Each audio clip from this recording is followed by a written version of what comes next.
Guten Abend.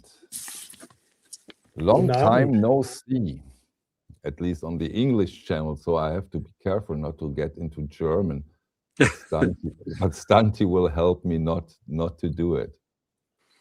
So, Ich will die nicht helfen. okay. Okay. Whatever. So, Thomas, we see us almost every week on the German channel on Thursday, where we do the Plattenparty for the Vinyl Room. Stunty, we haven't seen us for quite a while. Yeah, you've been busy on your Wednesdays with your new sound system. With my speakers, not sound, with my yeah. speakers. Exactly. Have you been busy too? Well, considering it's been the last time we did was more than 3 months ago, I guess. Now it was in January. Probably. Yeah. Well, there was Den Bosch. There's been some crazy digging this year, finds, discoveries.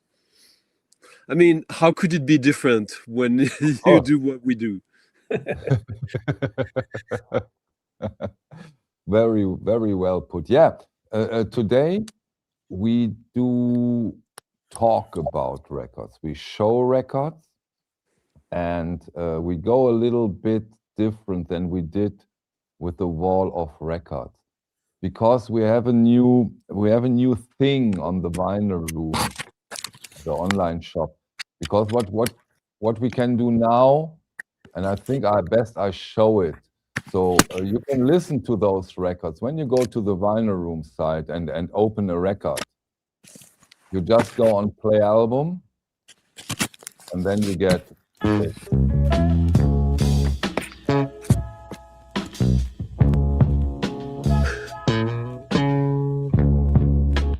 So can you play this clip, the first 2 seconds of that clip again from the start? Yeah, I can.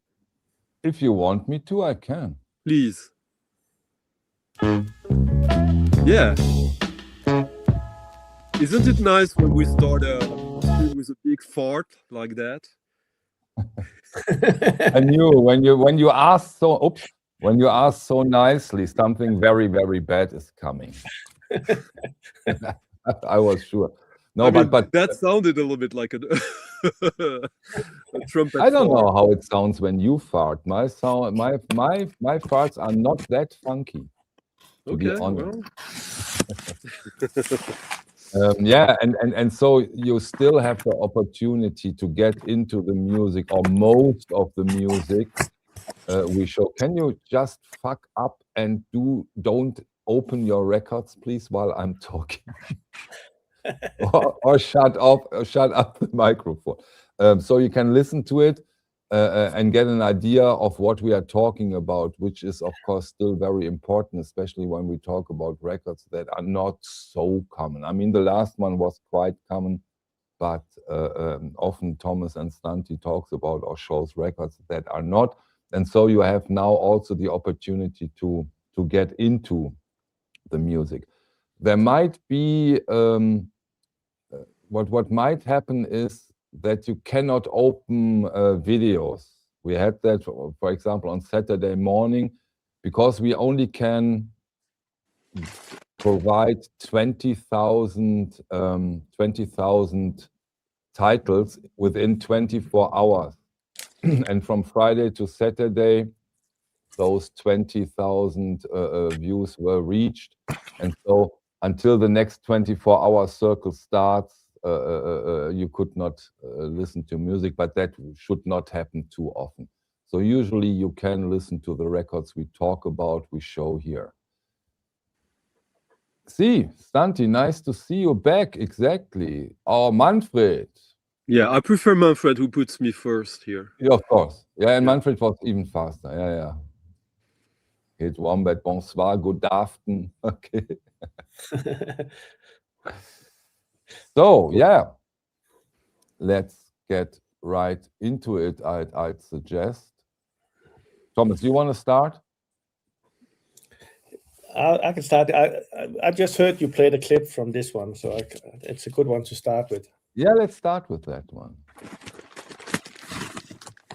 Andy Bay, he only did this one album in 1974.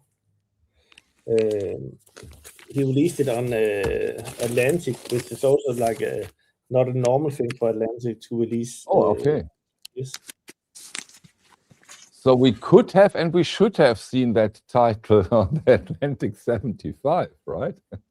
That's one of those I think that should have been released there, but it's much more soul than everything else that I've seen on Atlantic. But in my opinion, it's one of the really good ones on Atlantic. And I found this one extra copy that I have a promo copy. Oh, nice. And one question, so that it didn't come out in the series is a strong indicator that when this record came out from Andy Bay, it wasn't largely successful. Is that correct? Probably not, because it's quite difficult to get a copy of this. I don't know how many copies. Atlantic is not a small label, so I don't know what a small amount for Atlantic is. But it might have been like 10,000 or 20,000 in what I'll guess of. Stunty. And you have different copies of it. Yes, there's 2 first copies, which is just a little bit different on the label. And then there's a promo copy, so there's like 3 copies that. By the way, that makes me think about this thing that, like, I personally don't care about that, but it's always interesting just to have new ideas. Like, with American records, like there's the white label promos, and then there's the promos, and then the DJ promos, and what difference is there between them for you, Thomas? Normally, the promo sounds the best it can sound because that's sent out for the shops and for the radio stations to play it and to make sure everybody else buy a copy. And it's also early copies that became promo, like they did them in the first batch. But this one has a sticker. It's a promo DJ copy. And obviously, it's not a white label promo, as we could see. And you would think that the people who played first would be DJs. Mm-hmm. Yeah, and this one didn't come as a white label. It only came. It only came with the orange label, but with the sticker. And the white label promo, that's an American thing, by the way, for those who don't really, who are not too concerned about it. No, I just never, as I don't pay too much attention to these things, I only realized recently how common it is to have like promo versions that are not white label promos, but also not the same as the regular version. I think a record like this where they don't believe that much in. I think they just took some of the first batch and made it into a promo. But I think it happened here. Because for the people to know, like, you don't need to do 2 different pressings when you do a white label promo, a DJ promo, an advanced promo. You just need to calculate the labels in the machine when you're pressing the records, but you can still use exactly the same metrics, stamper, and unless you want to use a different one, like for whatever reason you have. But in the case of this record that you said that they probably only had like 10,000, 15,000, they probably didn't do different types of stampers for different types of. I mean, it's probably just a sticker on the cover and maybe a label variation. Yeah, you're right. And what also can be the case in this or with these records that haven't seen so many copies, that this has been pressed in one US pressing plant, right? And not in the 25 around where, when you talk about, let's let's say Neil Young Harvest. Oh, this is the Lee Halko, and this is different, and within the same time, within the same period, and within the same year. So that's sometimes almost annoying when it comes to US pressings. Yeah, I think they did 2 of this one. So that's the difference between the 2 first issues, is that they did it in different plans. Has it been reissued later? Like modern in our modern time? I think recently, I'm not 100%, but I think recently it's been reissued. So then I don't need to ask, Stunty, you have a copy of this one too, or is that too holy for you? Okay. No, it's yeah, I know that record. It's a good record. If I would find it in the wild, why not? But yeah, like it's not exactly what I'm obsessed with. The things can change. Iranian Sonic says Stunty, but is the white label not the test pressing, which gets a promo sticker? Oh, a test pressing is a test pressing. A test pressing is normally only for the artist and the label. A white label, that's where it gets a bit tricky for us Europeans, because usually a test pressing is a white label test pressing. It's very rare that like you have like a finished label on a test pressing. But like what I mean with in the US with white label test pressing is usually just a version of the same label as the regular one, but in black and white instead of colored. Yeah. Ivan, nice to see you. I hope we are not finished before the Eurovision show today. Although this is a white label test pressing. Scorn. Yeah. Very, very rare record, Stunty. Yeah, it's a record I got this week. They only did test pressings of it. It was never released and pressed officially. I did my own like mock-up cover from the CD because there's no vinyl version of it. Like he. Oh my God, Stunty! Yeah. I'm sure you're quite proud of that one, huh? Yeah. I can see that. I can see that. We feel it here in Germany from Sweden that you are totally proud with that one. And rightfully so. It's like 30 years old, and they only pressed 10 copies of it, test pressings. And I never thought I would get a copy of that. I wasn't even really looking, but like sometimes when you look for a lot of things, you get confronted with opportunities. Huh? Gratulation. Yeah. From Scorn to Thomas. Okay, that was record number 1. And as I really think that is quite nice.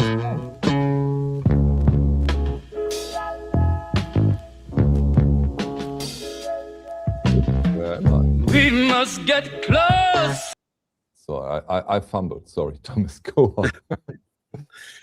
I just looked up, and it's been reissued a lot of time in 1999, in 2005, in 2021, 2023. So there's a lot of reissue of that album. Okay. An album here that is a reissued in 1958.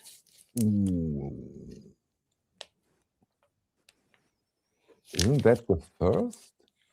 It's the first time that Art Pepper appears on a album.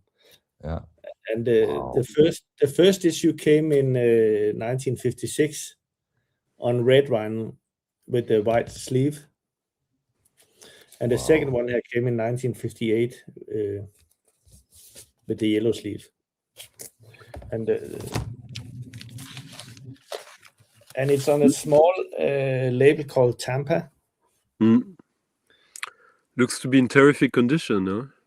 It's a really good condition, yeah. I have the red one as well that I kept. That's like a G plus VD. Wow. Quite 1950. well. They're really strong. Those Tampa made really, really good records. 98, yeah.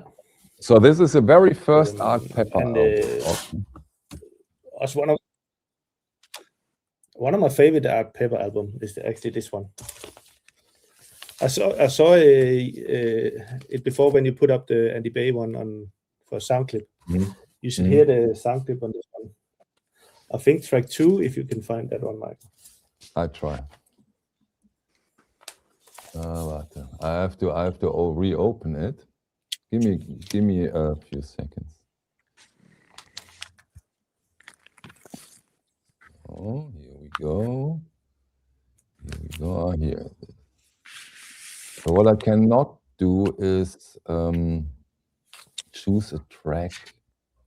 You just can get an idea. Okay. Guess. I can try this. Oh, I think this is song number 2 now.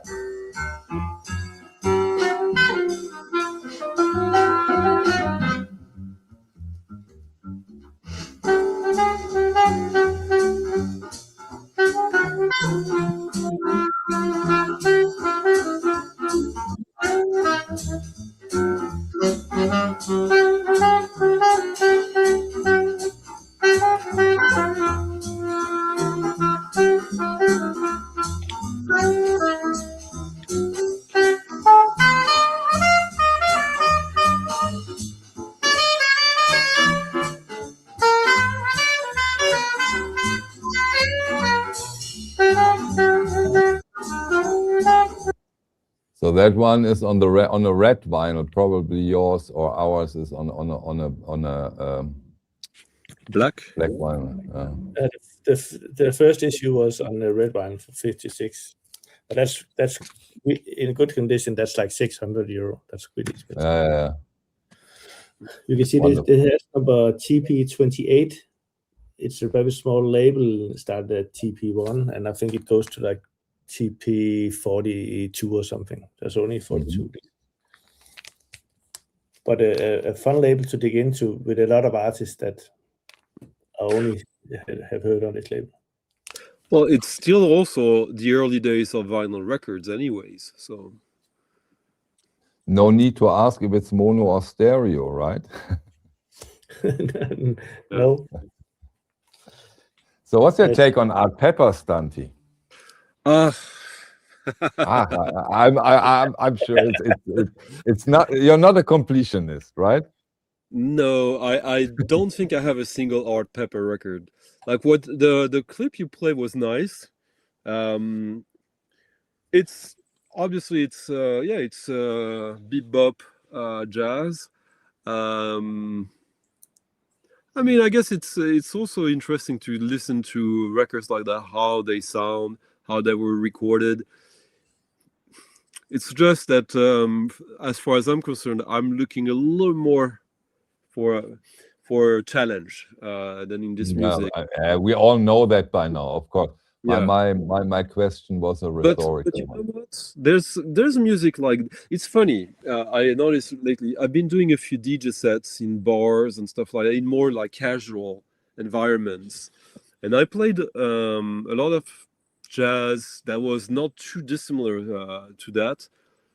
And then where do I go to when I want to find that kind of jazz? Well, then I go for French jazz. I think that like when I want something really mellow, maybe I'd rather have something from my culture than something that is from the outside. It's, if you know what I mean, that if I want something easygoing, why go that far when every country has their own sort of easy. My only answer to that question of yours is another question. Why not? But I get your point, of course. But why do not both? You know, what comes to my mind is that I've learned, thanks to Thomas, a lot about these Danish jazz records. Mm. For example, I don't know if I find it that fast. Where is it? You probably know it, Stunty. These Paul Singer record, jazz record. This is such an amazing jazz record from Denmark, and I think every culture, every area has special things. We have Klaus Doldinger, for Yeah, example. but that's the thing. Like when you think about the more easy listening type of music from each country,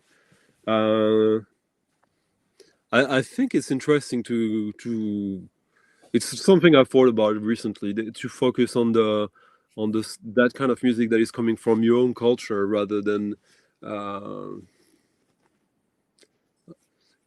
because I mean stuff like Art Pepper, it's really good. It's in a way it's probably the standard of a certain type of jazz that has been copied over and over for decades, and funnily enough that is still being copied like like 70 years later. Yeah, it is for sure. Which is a little weird in a way, but there is, as you guys know, the Miles Davis soundtrack for the French movie is 55 with Barney Willen's band playing the tunes. So I can find you should tell the name, because the title, because it's French. Yeah, Ascenseur pour l'échafaud. You know, Fahrstuhl zum Schafott, you know. Okay, that was record number 2. So we are on a very, very, very slow mode right now, but I like it. Let's get deep. Yeah, I love it. Let's get deep into the records. I love it. Thomas, do you have a third one, or shall I have a third one? Yeah, I think now we go out of the comfort zone. Magnano Era. Okay, you have to tell me a bit about it, because I'm totally not aware what this is. It's obviously, Michael, the bobsleigh German team doing a record. Okay. Is it African? It says we are in South Africa. South Africa. Okay. And I have a South African one too. It's African jazz, fusion, funk from 1969. One that I found in Den Bosch. Nice. And also on Atlantic again.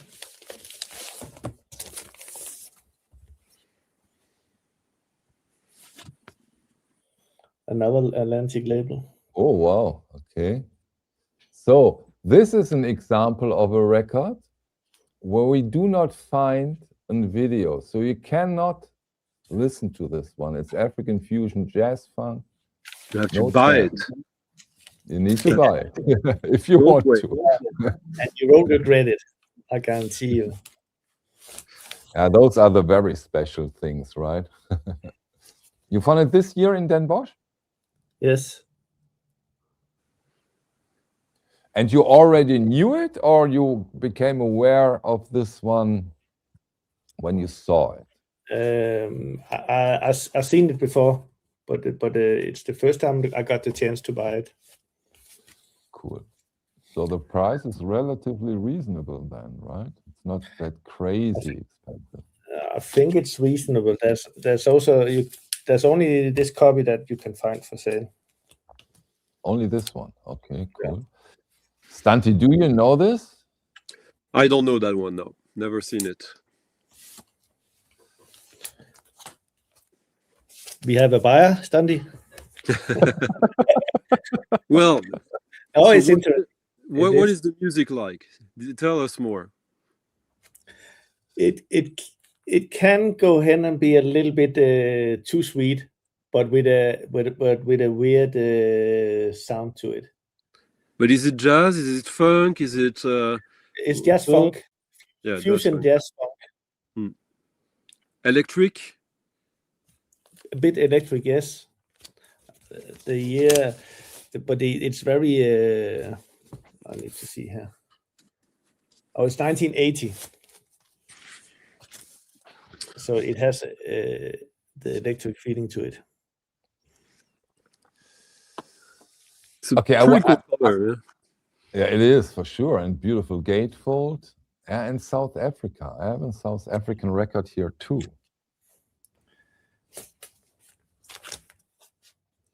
Much more I don't know about it. I need to hear the more times as well. There's vocals on it, yes.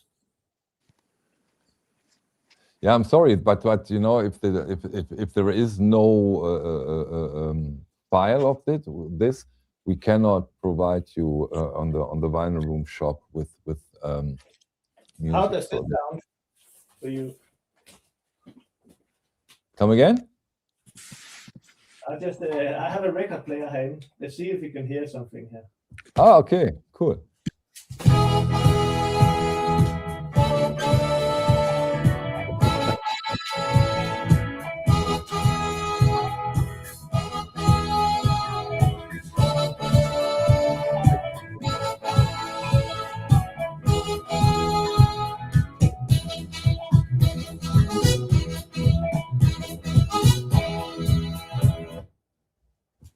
We get an idea.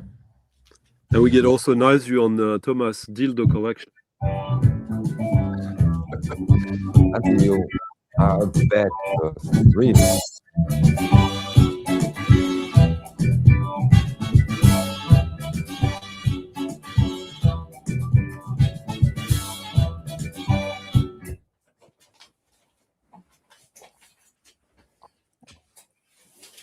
Yeah. You got an idea? Was it sounding okay? Yeah. Sure. Funky It was- party fusion, a little bit disco-ish. Yeah. 80s Thomas. Yeah, they're very different. The tracks are very different. Some is really only jazz, and some get into like a disco feeling, like the first one.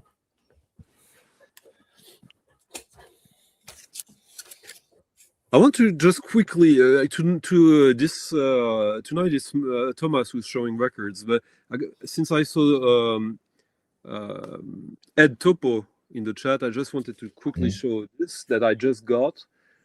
It's a jazz record from 2009, I believe, and I got this because, if maybe you remember, on Christmas I always do this little competition that everyone in the chat or in the comment recommend me records, and the one that I don't know that I really want the most wins the competition. And this is the one that that won. I'm gonna play it on Friday, but it's like modern avant-garde jazz. You've got like trumpet, violin, cello, piano, voice, electronics, and but that was Ed Topo recommendation. Ed is a great trumpet player, by the way, and he knows a lot about music. Come on, let's give Thomas a break. I don't know if you know that, Stunty. I hope you do. If you do not, you need to. Okay. Because this is one of the absolute favorites I have here at the vinyl room, because the song number 1, if the label is glued on correctly, I have never ever heard a jazz song like this one. It's spectacular. It's 1976, and it's from Nathan Davis, and the album is called If. Yeah. And Stunty, please tell me you know that album.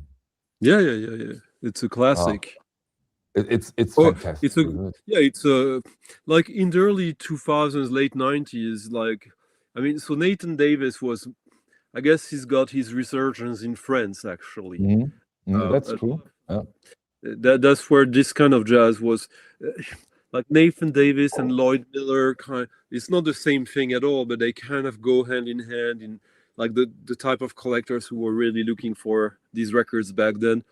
Now, back then they were already expensive, Nathan Davis. This one is not the most expensive one. This one is one of the ones you can still, that has the biggest pressing, I would say, if I remember correctly.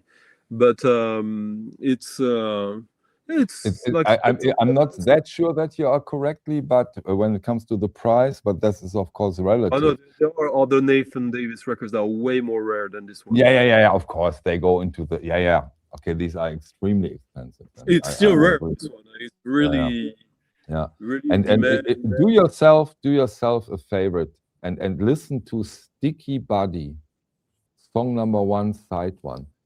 Unbelievable. I mean, the rest is also great, but this song is magical, really magical. You have that record, Stunty? No, I don't have it. I used to have it a long time ago, in like almost like a mint copy of it, and someone wanted to trade it, and it's very specific, I would say. What do you think about him, Thomas? Nathan Davis?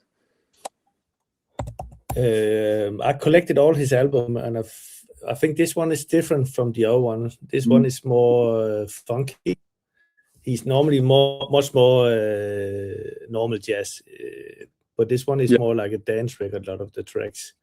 And I think he didn't do anything that's extremely rare, but I think the one on Saba is my favorite, which is more jazzy, and this one is my second favorite albums. I think the vinyl community in jazz, they love him because like Sam Records, I think, exactly, the issues of him. So it was funny how, like in the early 2000s, Nathan Davis was like a digger's name. Now it's been like a jazz head's name, like, but it's still so. He's American, but he's not like he never released on the big American labels. If I remember correctly, I might be wrong there, but I don't think so. So he's kind of still not completely mainstream in jazz. Sorry, I'm not sure if my connection is bad, but I can't hear you. So. Well, we noticed that your connection is a bit. It's not that good today. A bit Aphex Twinish tonight. Oh, Thomas is gone. Yeah, Nathan Davis, you're right. It has never been on the Blue Note, Impulse, and Prestige, and other ones. Yeah, and isn't he one of the most European jazz musician? Is that safe to say, or what do you? You mean American? One of the most European American. Yeah. I think him, Lloyd Miller, Don Cherry to a certain extent. Even if Don Cherry is worldwide, but yeah, I would probably say, Nathan Davis and Lloyd Miller probably are some of the most. Because they bring something American, but they also have something that is like you were asking about the Art Tatum, Art Blakely record. For me, it sounds totally American. Like I don't need to know what it is, who it is, when it is from. I would guess it's American every day of the week. Whereas a lot of French jazz, even from the same time, even same genre, sounds a little bit French. Same goes with British jazz. British jazz sounds British for the most part, and you'll find other, like Italian jazz also has some specificities. That's for sure. That's for sure. Thomas, is your connection good enough to show some records, or what do you think? Shall I? Oh, you're looking good now. We try. But he can't hear us. That's the thing. I couldn't hear it. Okay. I can hear you now. Okay. So are you good to show some more records, or you think the connection is not good enough? Yes, I will show you a record, and I think Stunty can talk about it.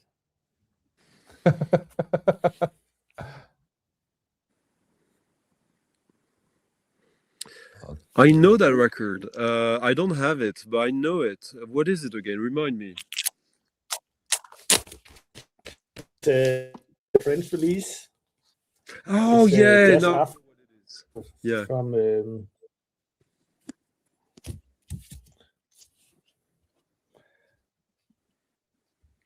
Jazz Afro Free Jazz. Yeah. Come on, we listen a bit to it. Son Vendémiaire.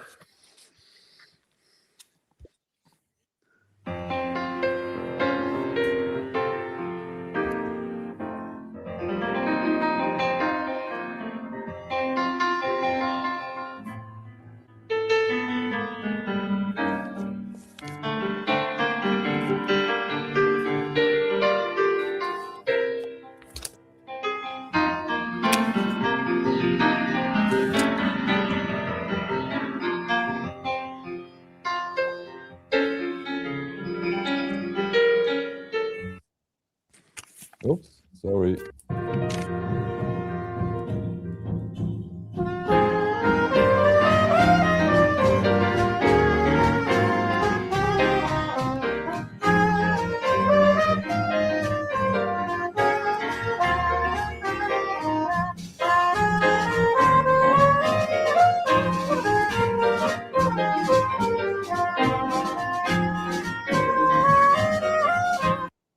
Okay, we get an idea, right? There's no So, year Stunt- on the Yeah. but the reason why I bought it is because it's this label. I don't know if you can see it here. Is related to palm. This Vendémiaire was both a distribution company and Palm, After Palm, and Futura. It's connected to both Palm and Futura in a way. Yeah, it was some of the same people who were behind it. When there's a few Palm and a few Futura releases that are Vendémiaire releases. Vendémiaire is, if I remember correctly, it's a revolutionary month, like in the revolutionary calendar, when they change the name of the month. Vendémiaire is Okay. so yeah, like jazz in France in the 70s was very left-wing, very revolutionary, so that's why also they reference these kind of things. But it's interesting when you see a cover like that and you think at the same time in Germany you have Bali Agung. Come again? Bali Agung, the like no also idea sort of fusion jazz influenced by India and Bali. And like as you can see, like some influences here, like some references to the Middle East on the cover, and Yeah, that's true. Yeah. But is that the kind of French jazz you were talking about? No, it's later, right? And it's a bit later, and this one is still under the radar, I would say. It's heads are like diggers culture know that record, but it's not a record that I don't think there's a reissue, but it's certainly not like a high profile reissue if there is, because it's not a record that like gets a lot of attention. It's rare. And yeah, it's an interesting combination. Yeah, the music I've just listened to, especially the second track we have been listening to, that I think that was amazing, very interesting, and very tempting to get deeper into that record. Nice. And will we get that to Düsseldorf, Thomas, too, for the vinyl room, or just the online shop? Yeah, I haven't decided yet, but you can get it down there. I just need to. The second song was amazing. I loved it. Very interesting. Not your usual stuff. I don't think I have a usual, do I? You have. It's funky. Sometimes, yeah, and that's important. It's funky. Yeah. Yeah, maybe it's a bit funky.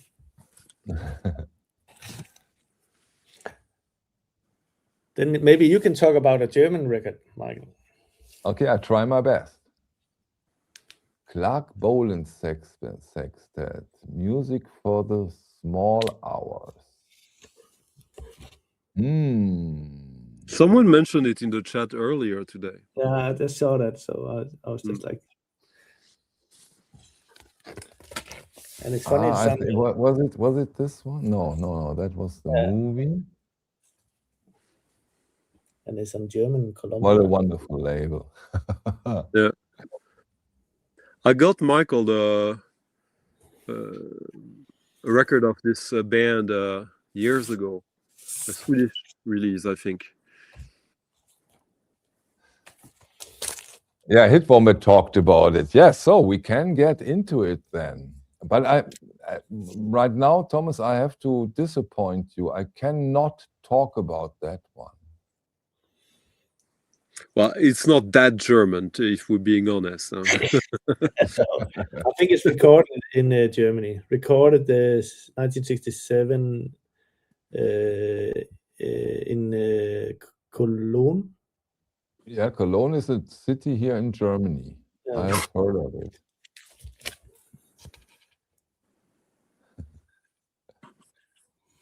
Here we go. Part of it. Okay, we play a bit of it. Come on, we listen to it. And for chance, you also have a Hip on this record. Okay, that's always something. No. Doch.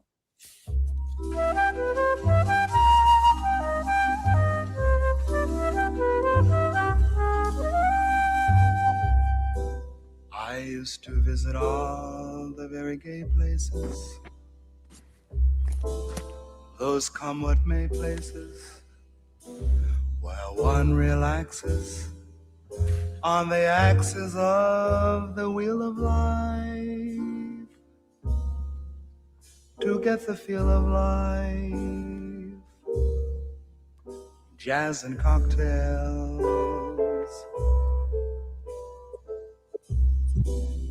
The girls I knew had sad and sullen gray faces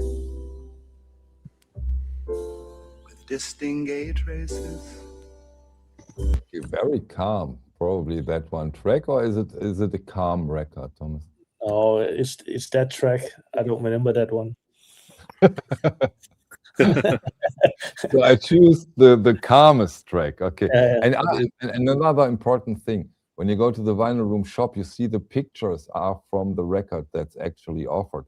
The sound samples are not. So.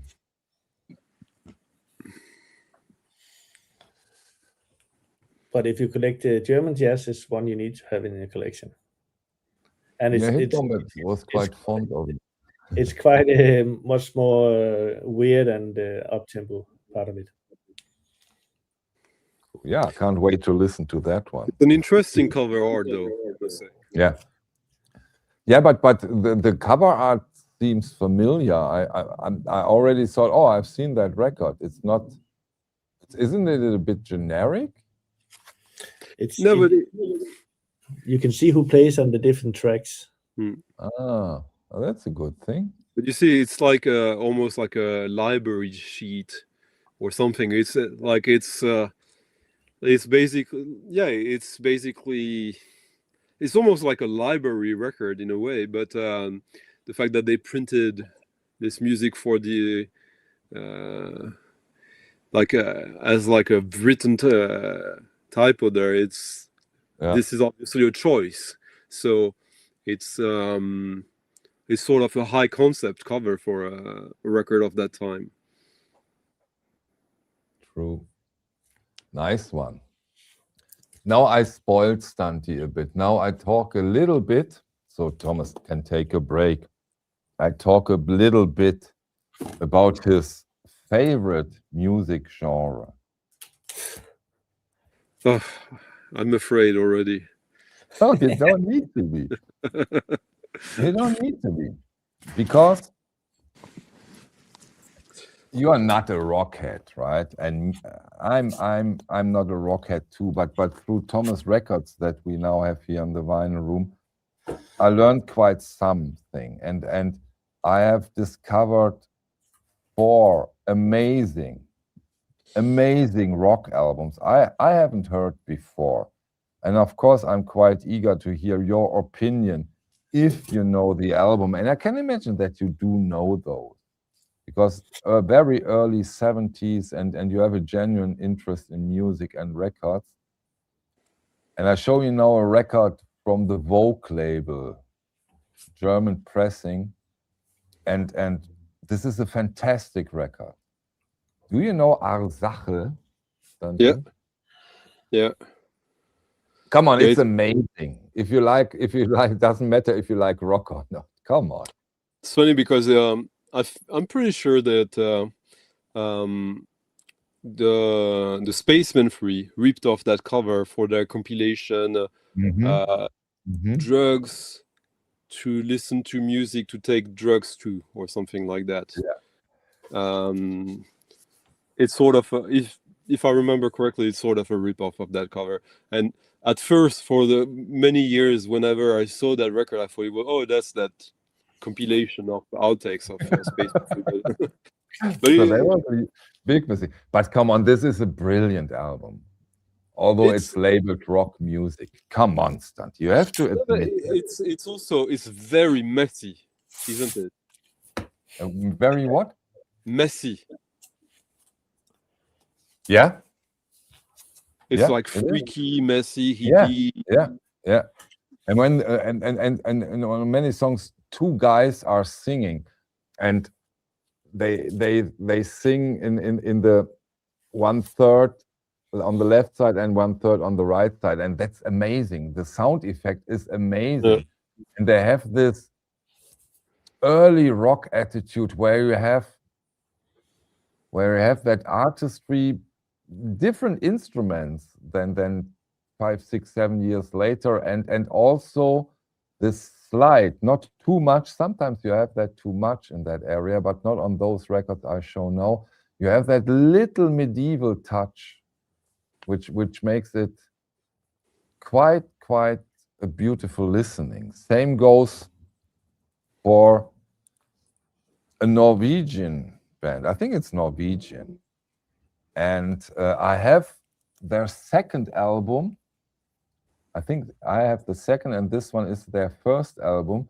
And now I'm quite a little bit angry that I have the second album and not the first album, which is this one, talking about Aunt Mary.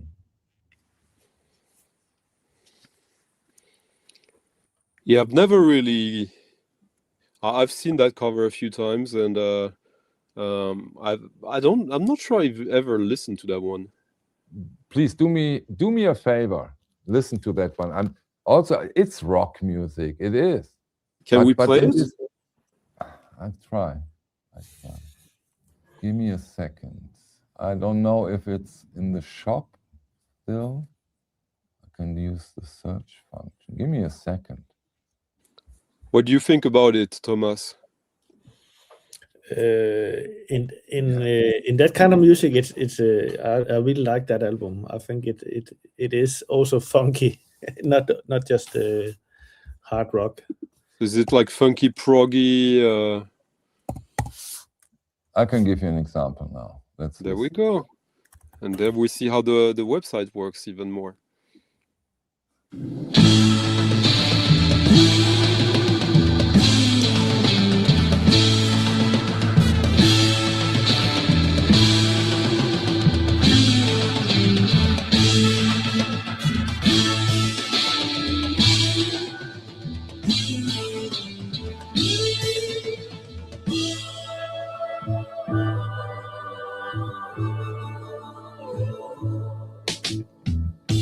Has anybody here seen my old friend Brian Jones? Can you tell me where he's gone? He freed a lot of people, but it seems like we'll die young. Just looked around and he's gone. Has anybody here seen my old friend Janis Joplin? Can you tell me I muss where lachen, she's aber nicht klar. You have to laugh. No, I really, if you listen that on your hi-fi equipment, it's an amazing album. That was not such a typical, was a very soft song. No, it was the text that I thought was. Yeah, with friend of Janis Joplin. But yeah, it's basically same type of music as Aphrodite Child. Yeah. Sound a bit like Rod Stewart, I think. Oh, the voice, yeah. It's like instead of Demis Roussos, it's like Aphrodite Child with Rod Stewart on vocals. No, so those are two examples of rock albums where I thought that, not with that song, but other songs. Listen to it, Stunty. You will like it, I promise you. Okay, Thomas. I give it again to Stunty because I think I got an upgrade of this one. And yes. There's two pressings of that. There's the original one and from the late 60s, I think, 69, 68, 69, 70 maybe. And then there's one. Yeah, 60, yeah. And then there's one from the early 80s.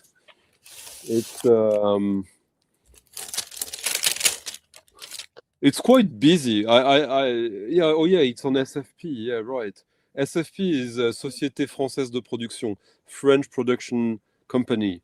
Like they have big studios right outside of Paris, right by where the French National Archives are, in Brie-sur-Marne, on the east side of Paris, and lots of great stuff coming out of that studio: avant-garde, jazz, classical, pop. Yeah, it's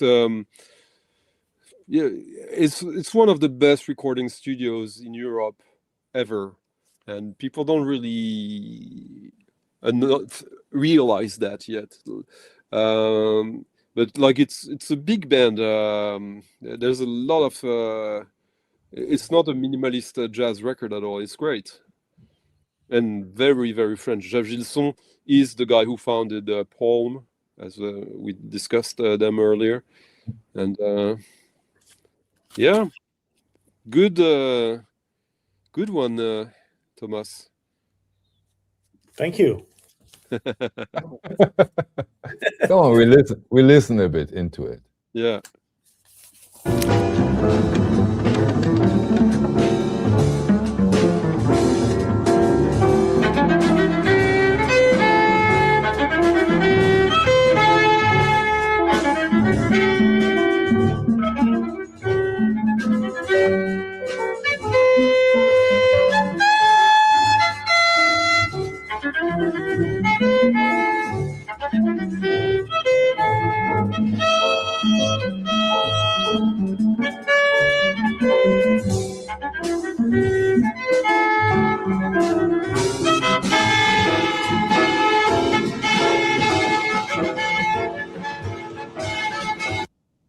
Okay, not everybody's cup of tea. I loved it. What?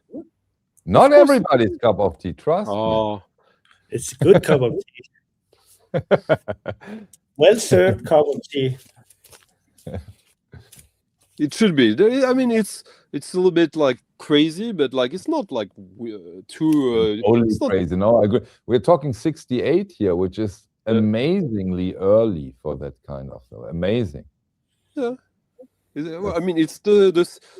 As far as I'm concerned, that's how jazz should sound in 68. Like, and especially in 68. What makes 68 so special that jazz should sound like that? By 68, most jazz musicians from the US were in Europe, and May 68 is a sort of defining moment also for jazz, because jazz was still counterculture in Europe in 68. It was not all about rock, and a lot of the jazz men in Paris were taking part in the uprisings of 68. Like one of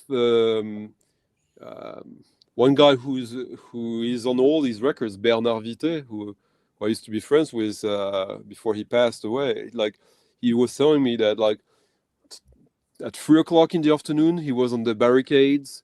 At 7 o'clock he was at the Olympia, the venue, playing with Claude François, and at 11 o'clock he was in Saint-Germain-des-Prés playing in jazz clubs with American free jazz Black Panther guys. And that was normal. Great times. But it wasn't only France, right? Also Copenhagen. No. Also, Copenhagen was a place where a lot of those guys survived in a way.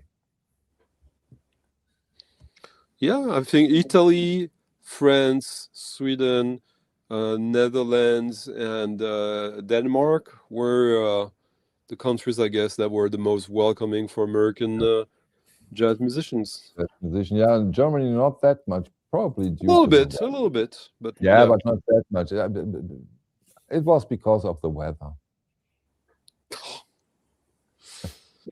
Well, I mean, yeah, the German type of hippies was also quite different than the French kind. Upcoming krautrock. Yeah, exactly. They all were afraid of Conny Planck, so they didn't come. Thomas, you want to go on, or shall I do another round? I have one that traveled to Denmark to record this. The classic.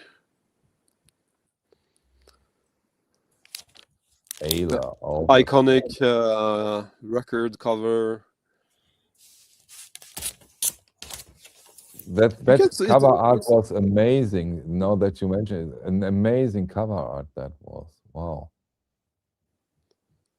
I mean, it is iconic, and an example of an American hero of jazz who made most of his a lot of his career in Europe, record-wise at least. Yeah, this one released on the Danish debut, but it has a connection with the Fontana as well. And it's a record, like, I mean, it's a classic and a desirable record, but it's not like a crazy expensive record if you're happy with like a good VG plus cover of it. Like, of course, when you got pressing copies of this, like, people, it can go up a lot, but it's one of these records. Maybe also because the music is, I mean, it's not his most crazy record, but it's still free jazz, or to a certain extent.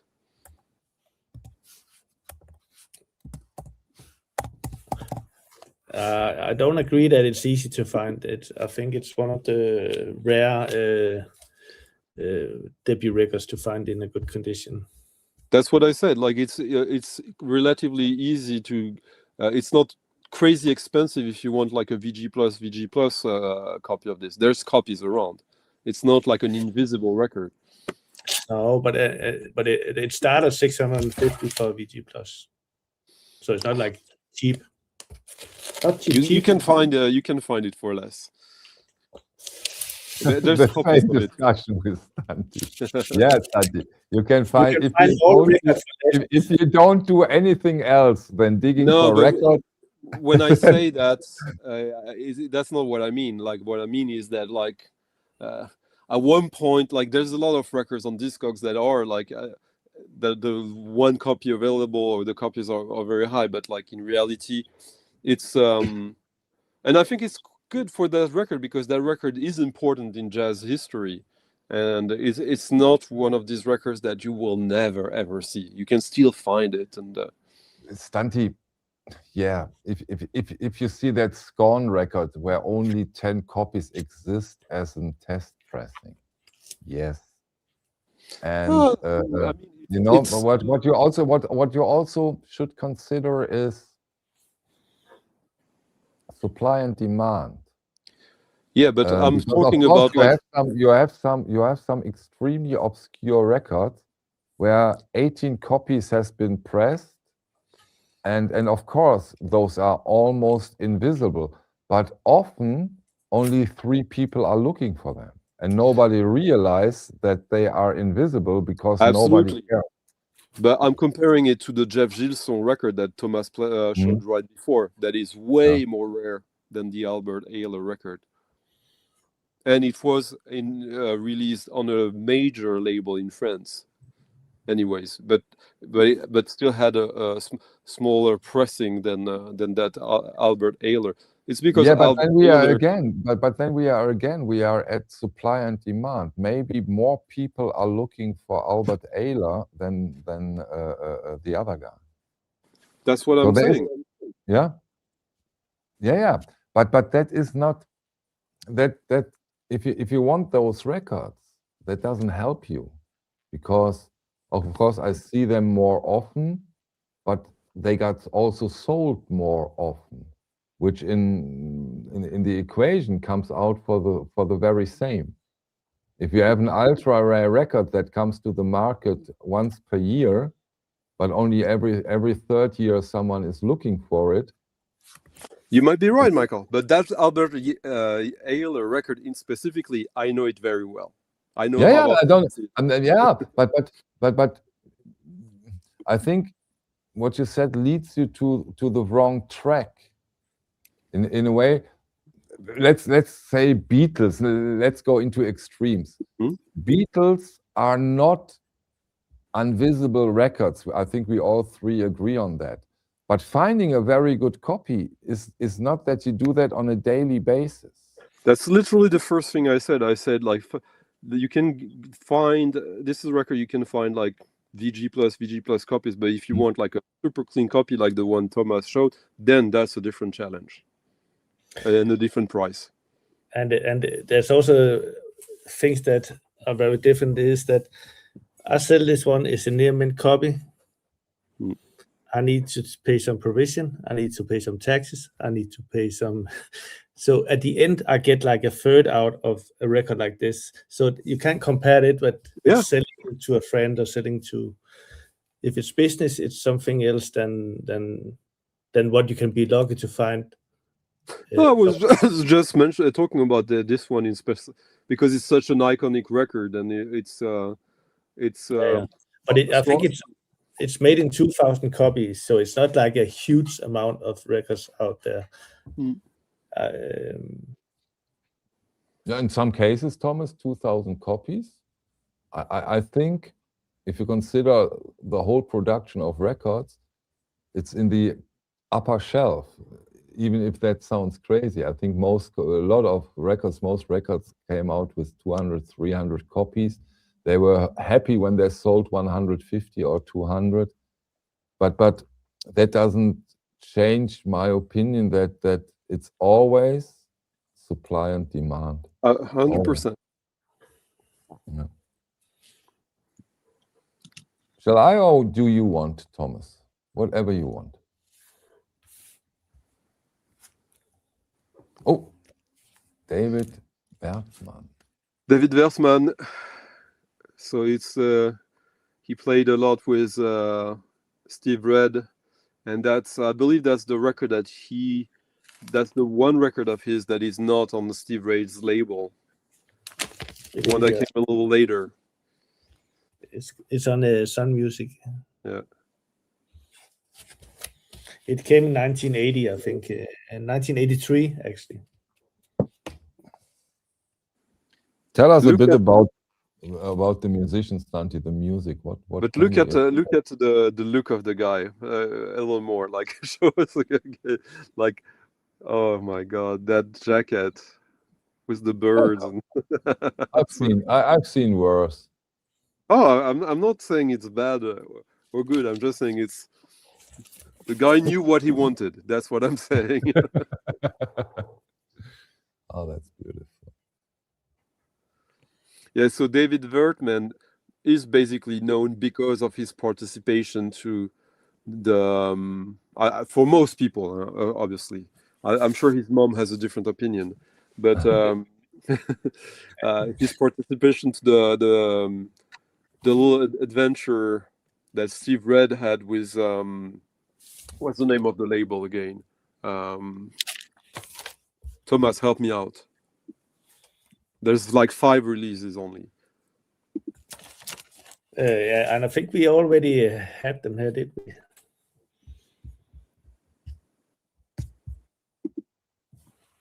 I don't know the label, so let's skip the label. The label is Mustitz with sound. Well, yeah, exactly. So Steve Red, he had like a resurgence a little bit at the same time as Tribe Records got a resurgence in the early 2000s. Okay. And also he had an even bigger resurgence because Fortet championed him and did, I think, 4 albums with him. But in the mid-70s, he had that label, Steve Red. Steve Red is a drummer. Mustatevik Sound, which released 5 albums that are amongst the most iconic American jazz from the 70s. I would put all these 4 or 5 records in the top 20 American jazz records of the 70s that are not private press. And one of these was David Versman. It was more or less the same type names on all of these records, and that record is fantastic. So the record Thomas just showed is sort of, if you want to go deeper into that, that's yeah. Yeah, I will also I will say it's into the spiritual jazz. Yeah, as well. Yeah, and I think I played something from the other album he did, the one, the Kara Suite, yeah. Which is an amazing album. This is not that spiritual, I think, as it's more normal jazz. This one, yeah, right? It is Contemporary. Yeah. But it says it's categorized as free jazz on. These records, the one on Mustatevik, they all got reissued by Soul Jazz, so that also added a lot of hype, and like the profile went up because of that. And finding these records in good condition is becoming increasingly difficult. Yeah, and it's a nice label to collect because they're all good.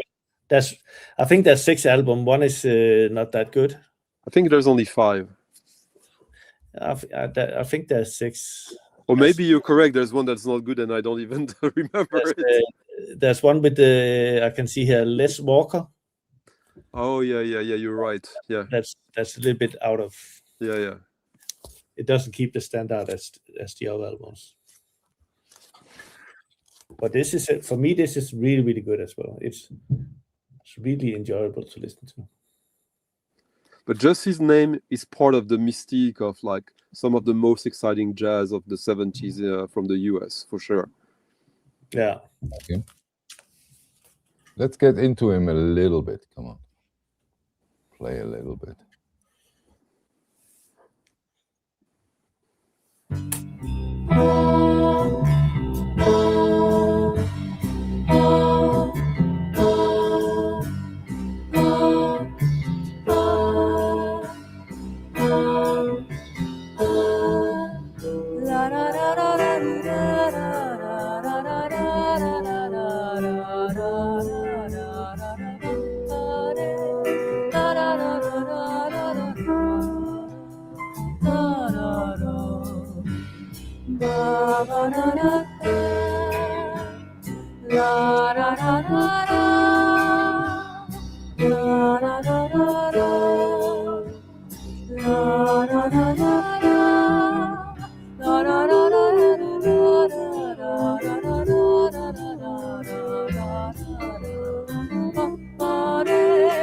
Oh, that was beautiful. Not free at all. Not free at all, but a little spiritual. Completely. Yeah, it gets more free on some of the tracks. Okay. I always choose the wrong one, so I have not much of a choice. I think this track is good. I like the one Yeah. we played, so it's not like that. Okay. I show a record now. I really enjoyed. Thank you, Thomas, for sending that one. And of course, I wasn't aware of it. Maybe Stunty was. It's a 2010 record from 2010. Is labeled as electronic, but those genres are not always what you get. It's called Uzi Fantasia Heimo. You know that one, Stunty? No. It's a very loungy melange of electronic, and listen to it, and it reminded me a little bit on from Warp label Nightmares on Wax. Okay. And what I'm not sure of is the label is called Celebrities. I don't know if those are the artists on the label or if they are on the record. If so, we have also Jimmy Tenor on that record. But All I right. cannot say. But this is a beautiful, interesting. So if you are into lounge, electronic lounge, then that might be something for you. Interesting record. Well, Jimmy Tenor. Go on, Thomas. I was just, as I remember, it's from Finland, but maybe I remember wrong. That's from when I Jimmy bought. Tenor makes sense. Jimmy Tenor is from Finland, and he's been doing electronic music, jazz, loungy stuff. So that sounds totally in his realm, yeah. So very, very interesting record. I don't know where you got this record from, Thomas. Very, very interesting, very enjoyable. It's a double album. So I bought it when it came. Okay. Yeah. 2010. Very interesting. Very interesting. Enjoyed it very much. Listened to it before we did the stream. So I would get into that record if you are into that kind of music. I first met Jimmy Tenor 30 years ago, like in 1996. I had Ottaker as guest at a radio show I was producing, and it was sort of a Warp press junket tour or something, and he came to pick them up because they were all staying together, and he was one of the most unpleasant person I've ever met in my life. So was he? What did he do? Come on, we want details. No, he but was you just can be an asshole too, so maybe it was your mistake. No, he was. I mean, and I'm not saying that he is unpleasant. In that instance, he was exactly what you would. He was sort of the caricature of Jimmy Tenor. Finnish, non-talkative, like no emotions, and not interested in anything. Okay. So, and you was so eager to talk to him, huh? Maybe that. Well, it's weird because like Jimmy Tenor has a very it's difficult. I know he has a lot of fans in a way, but like how would you describe Jimmy Tenor, Thomas? His career? I think everybody get into him at some point, and I think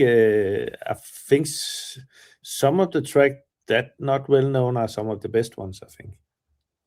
But like, if you would describe his musicianship in like just a few words to someone who's never heard him, what would you say?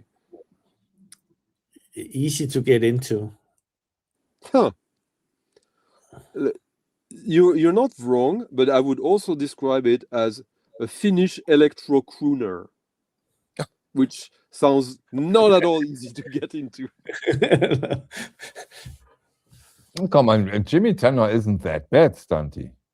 What are you? I'm not saying he's bad. It's okay. just like when he started his career, most like mediatically, he had some stuff in Finland, but then he was on Warp straight away, and these records were electro crooner, whatever that means. But so he was singing on sort of kind of semi-harsh minimalist electro, and not at all my thing, not at all. And also he was a bit of an oddball in the sense that in electro in the 90s, you didn't put your face on the records unless you were Aphex Twin, and Aphex Twins was fucking with his own face. But Jimmy Tenor, he would put like pictures of himself as like a Roy Orbison. He kind of looks like a Finnish Roy Orbison. I think that's intentionally as well. Oh, that's a good observation. You're right. When you go through all those Warp editions, there is barely any faces on them. Exception is FX Twin. You're right. It was the music with no face. That's what we... Yeah, you're right. Now that you say, I didn't realize that, but of course you're right in that case. Cool observation. Even the first albums by FX Twin weren't with, there was no face of him. Yeah, it's true. That came a little later. So, and now I want to talk about something very briefly, and then you get rid of me. What's really something special, at least for me and a lot of the customers here in the physical vinyl room, is that Thomas is providing us more and more with those jazz classic big label US first pressings. For example, of the Impulse label, I show some examples here. Here from Freddie Hubbard and the wonderful Sonny Stitt mono recording early Impulse label. Or here we have a crazy good, amazing Charles Mingus on the Impulse label, spontaneous compositions and improvisations. It sounds more crazy than it is. Beautiful. And by the way, see, you have a yellow spine with the black, not the typical orange one. So of course, as a collector, I hate that, but the album is fantastic. And when you go through those and when you listen to those, you get more and more aware of the fact that those originals, those first pressings, have such a specific sound that's really impressive. And maybe Stunty disagrees, but at least in our area, you see those US first pressing quite rarely. It's not that you have them all around here. Maybe in Sweden it's different. In France, you could find them. They were well distributed. Yeah, but here in Germany you don't see those in that amount that Thomas can provide us with those titles quite rarely. And the picture really is that they have such a specific, beautiful sound. Amazing, really amazing.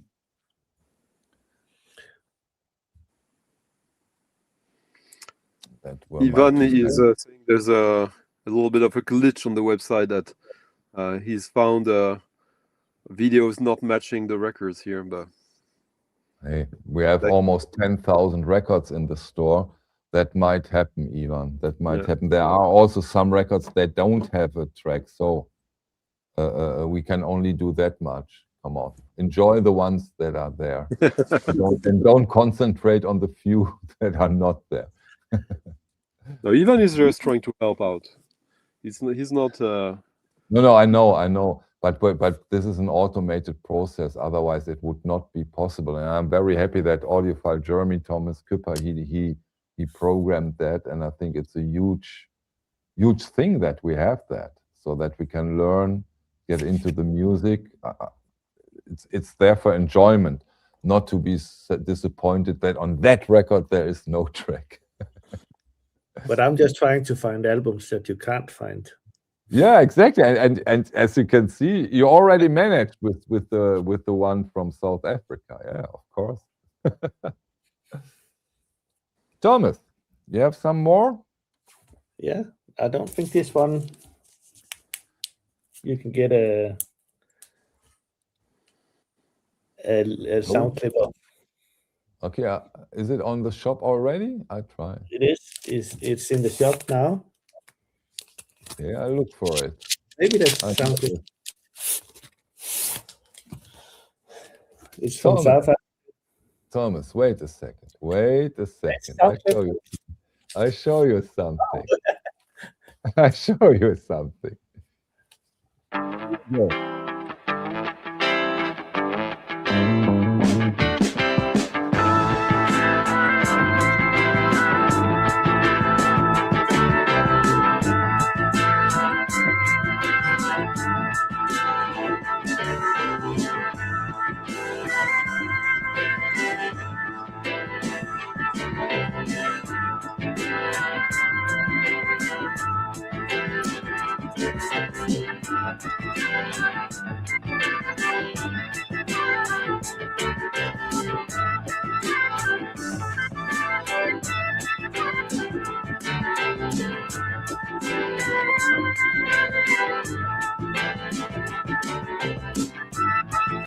So now we get an impression. It was there, but only that one song.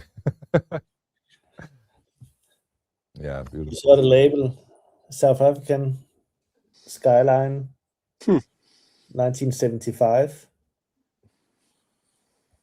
Funny with the Skyline, I think it's from Johannesburg, maybe. Yeah, probably. Yeah. EMI Music. I think it's sold once on Discogs, and I think it's an album you need to listen to the whole album. It's it's jazz, funk, soul.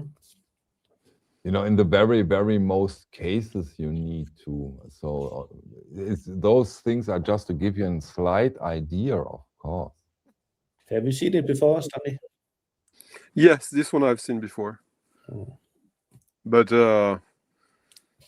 when I visit dealers who have that kind of stuff, basically. Yeah. It is. It is specific. They don't appear in. No, not in record fairs normally, unless it's like someone really. And even this one, it's not like a. Yeah, I don't know it very well, but I don't think it's like the ultimate grail. But like when you're into that kind of stuff, you want them all, so they all become sort of your grails, anyways. Yeah. How many are there if you want them all, Stunty?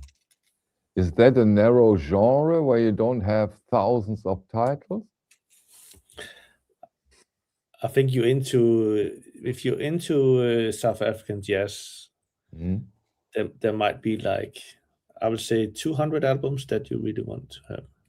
But if you're into South African funky music, then it's more. Yeah. And then I think it's really interesting, the house music. I lived in South Africa for half a year, 10 years ago, and at that time they were really into Soweto house music. Kwaito. Yeah, and I think it's spread out. It's getting more and more famous, popular. Those things. The thing is, like, getting there's not many people who are collecting these records, the Kwaito records, because they're really hard to get. But I've been trying. I've had some sources and even local ones that, like, the records are usually in really bad condition, and they always, I mean, the artwork is always ugly. Like there's nothing charming about these records. And, yeah, but I think, Stunty, you find those records nowadays more outside of South Africa than in South Africa, or am I wrong here? no, you don't find them at all. Like because it's like it's mostly 90s, late 90s stuff. Okay. It's really, really hard to come by. Plus, it's also not produced very well, which has a charm, which is what I like about it. So you really have to be sort of obsessed with that kind of stuff and wanting something different, because it's I love it. The stuff in it that I like, I really love it, but I would never say it's the best music at all. It's kind of really, it's quite, it's bad. Yeah, but that's redundant what you say. I like it what you said. You say it, but if you only want the best record, then you exactly have one record. So. Yeah. Yeah, but it's like for that kind of music, who decides what's the best record? It's impossible. There's not enough people into it and not enough, discourse around it for it to be a sort of a doxa around it. Like Quato record, like Thomas, what do you think? Like, this is my opinion only, but I think I don't know that many people who are specialists of that kind of music and who are making a huge career thanks to that. Oh, I don't know any at all. Yeah, exactly. Because it's not possible, huh? Maybe that's the reason. Because the music is like, it's produced very, like, there's not much artistry to it. It's like we needed to do these tracks to for the parties and for the local parties, and you could argue the same with drum and bass and dubstep and all that, but it's South Africa, and like they had, I don't know, maybe they didn't have much to compare it to, and like a lot of it is like really basic. It's just that it's got a very specific groove that, like, either you're curious about it, you're into it or not. And then within it, of course, there will be tracks that you will find more to your liking than others. But just finding these, how do you even hear these records? I would argue there's not even 5% of them that are online, like the sound, the music. So you have to basically take a chance on the records, and so you have to go there, or to find someone who finds them for you and who you trust. But can you ever really trust someone 100% on records that you don't listen to yourself? Yes. I can't. Yeah, because you're a maniac. Yeah. Thomas, can you? Can you trust a person 100%? Yeah. Exactly. That's how I think too.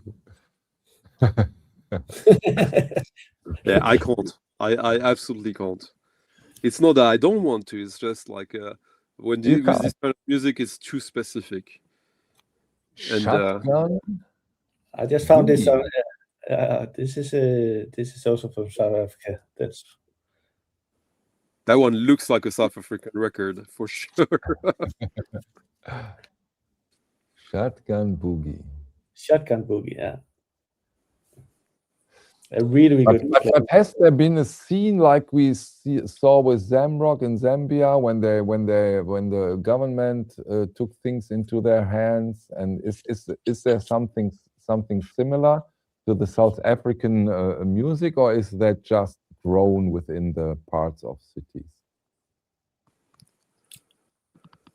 I don't think any of like this one has ever been reissued, and I never heard about that. That should be famous around the world. I think people are getting a little bit into some of the labels, like the Sun label from South Africa. Some of the big but into those disco funk things, no, I don't think they were. I think you need to find out yourself or know somebody who knows it. It's not like I don't think there's a scene for those things, but you can play this anywhere. It's a really. And you see that this kind of cover, if you don't know anything about it, you see that an 80s record. Yeah, this of course. This could be a promotional record for a clothing store. Whatever, yeah, it could be everything. Yeah. I totally agree.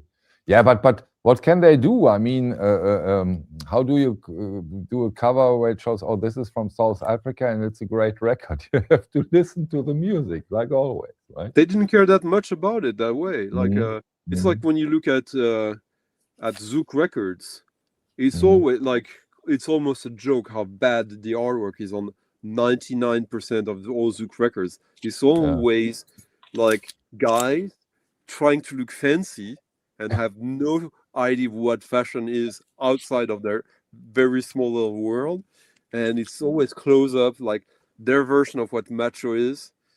And you're lucky when there's a woman on the cover, actually. Are we still in South Africa? Still in South Africa, yeah. But this is a Cape Jazz. No, this one is a good record. It is a good, yeah. This one is also a good record. It's really but it's more it's less universal than this one, I would say. Let's listen to this one. I want to hear her.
Can you hear the music until I stop it, or when I put it down from the...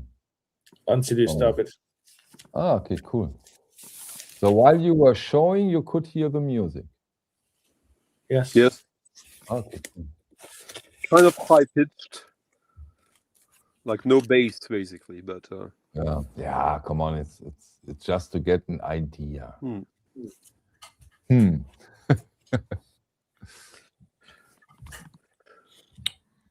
You want to see somebody who had good style with the covers. Yeah, always. French releases. Oh, I've been waiting for that record, because that cover art is a dream. Now I can play it. You know that record, Stunty? Yeah. Yes.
Wow, in Germany we say geiler Scheiß. That was amazing. Love it.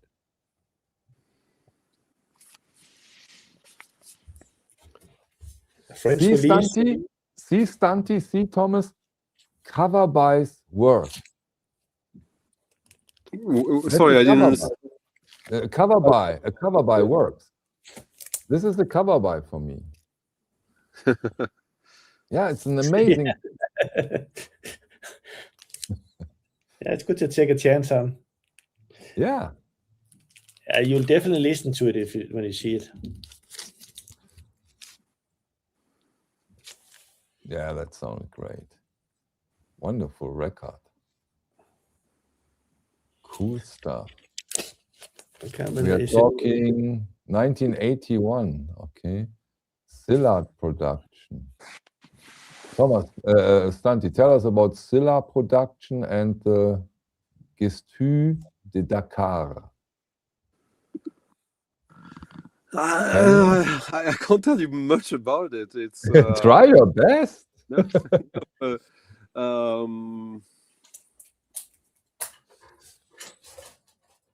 I don't really know what to say about, like, this is the kind of music that, like,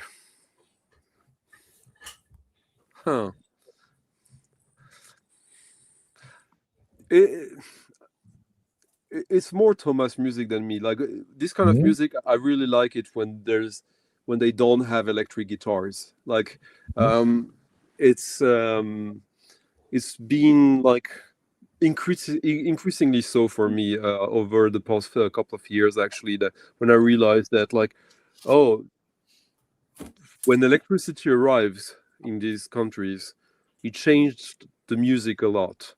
Because they had electricity, but they had electricity to listen to the Beatles on the radio, basically.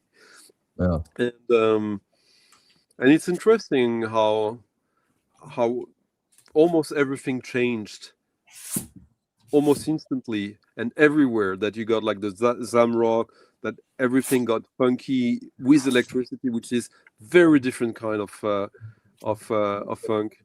But then there's always exceptions, and like. So you're more into the folkloristic part of that kind of music? 100%, but also when you don't have electric guitars, you can't really imitate even if you want to. I understand your point, but I totally tend to disagree musically, because I love when they adapt but keep their own roots, and you have a melange of something new, because they adapt and keep. Yeah. I totally love that. I also totally love that when it comes to Japanese records. I think my issue is that I think they don't keep it enough. But like, there's always exceptions anyways, and that's how we look for records, finding the exceptions that works for you. This record Thomas played, or that you played, that Thomas showed, it is a very specific sound of that lasted for quite a while. And what I'm interested in hearing from Thomas there is how, because to me there's a lot of records that sound like that, but that sounds like that, it only tells a small part of the story. Yeah, I totally agree. But you have that problem, of course, with almost every genre.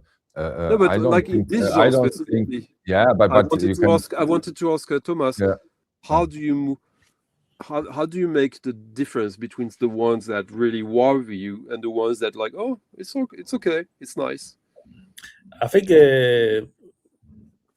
tracks on this one has like a character, and where the jazz part comes in later in the track, and then make it different from all the other ones. So I think this doesn't sound like all of the other ones.